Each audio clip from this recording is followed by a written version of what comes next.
भाई का सवाल है, हाथों और पैरों की तलियां बहुत जलती हैं। भाई साहब आसान सा हल है, शिकंजवी बना के पियो। सब्ज धनिया पुदीने को रगड़ लो, सब्ज धनिया पुदीना रगड़ लो, गुड़ वाली शिकंजवी बनाओ। 1 चम्मच सब्ज धनिया पुदीने का शिकंजवी में डाल के सुबह दोपहर शाम 3 से 4 दिन पियोगे, इंशाल्लाह जलन ठीक हो जाएगी। मेरे मोहतरम भाइयों, अक्सर हमारे तद्दर हो जाता है, जैसे रिंग बन जाते हैं, चंबल हो जाती है। तद्दर में रिंग बनता है, चंबल में जख्म फैल जाता है।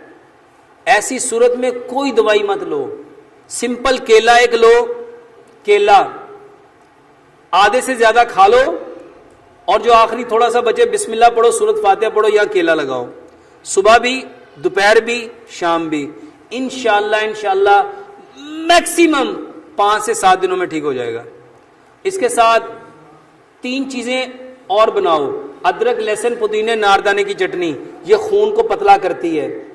अदरक लहसुन पुदीना नारदाना बराबर मिकदार में लो, हस्बे जायका सब्ज मिर्च और काली मिर्च डाल के चटनी बना के ये, और तीसरे नंबर पे सलाद, ये भाईजान लो।